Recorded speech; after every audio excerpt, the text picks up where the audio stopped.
Joaquin Torres at the beginning of the film?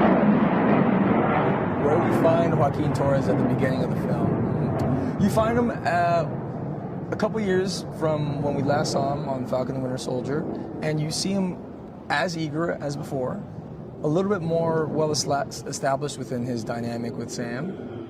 His feet not on the ground. He's still very eager to impress and to kind of show his skills, and so you see someone that is trying to find every opportunity to prove himself. How would you describe the relationship between Sam and Joaquin? How I would describe the relationship between Sam and Joaquin? I'd say chaotic and fun and loving. It's a big brother little brother relationship where you get to see people that further have established a relationship and know each other's buttons. There's moments that even on set, whether we're in the scene or outside of a scene, I was just so happy to be there and excited and knowing like how to press Anthony's buttons, but then also seeing him just completely roll his eyes.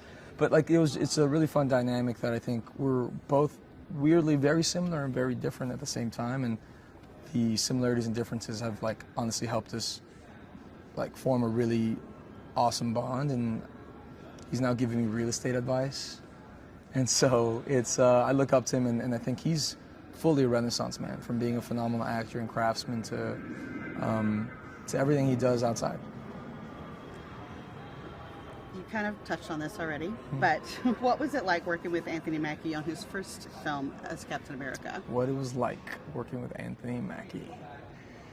It was every day was a discovery of across the board, honestly, everything from like days that were just fun to see how someone leads a movie of this size, and to then also seeing how someone works through nuanced scenes, understanding the big picture of the film, and everyone has their own process and works through scenes differently, but also watching someone that I think we kind of have taken Anthony for granted, that this phenomenal Juilliard actor that for years has done amazing job after amazing job, and so finally getting to see him craft from this place that there's full agency and power within his voice, and he really gets to sculpt and guide this with Julius. I think that was aspirational, and so maybe one day I'll be there in the same way. And so it's just trying to take all these nuggets from him. Tell us about Falcon's new suit and how you felt the first time you put it on. Falcon's new suit and how I felt the first time I put it on. Well, it was. I feel like I put it on for the first time like 50 times. There was always something new or a different modification, but by the time it all came together, it was like 10 minutes before filming a scene. And so it was like final approvals. They had just painted it fully finally, and I showed it to Julius and the producers, and they're all right, cool, go out there. And so it was a slow build-up, but I think because they had given me the wings in the show years ago, I was just kind of like, come on, guys, let's go, let's give me this suit. But it was a big pinch me moment. I have so many selfies of in lunch that day where I kept the suit on, and I was like, but it was a dream come true, and I think, dream come true. What impressed you most about the production design with the film?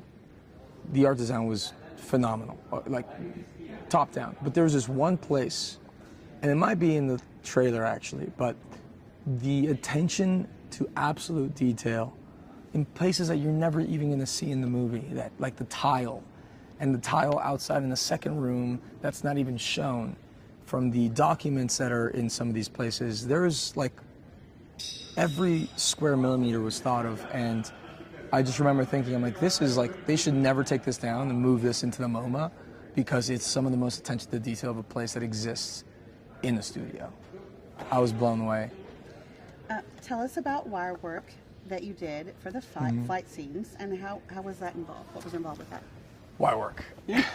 Wire work. So it was a process of, first of all, acclimation, because I don't think it's normal to fall at a speed that's not free fall. So like it might have been easier like to adjust to free fall, whereas wire work there is a specific speed that is set and different levels of that. So we basically would get hooked up, and there's different heights that they'd drop us from, and they'd acclimate us to it by first dropping us like at a slow pace. So you feel it and then you land. Then speeding up and speeding up and speeding it up.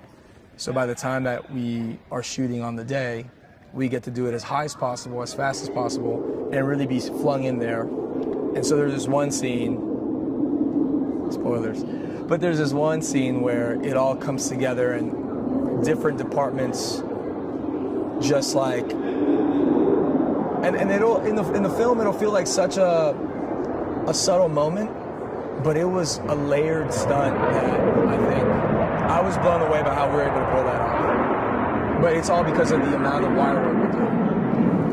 One more question. What can fans look forward to when they see this film? Joaquin Torres. No, I'm kidding.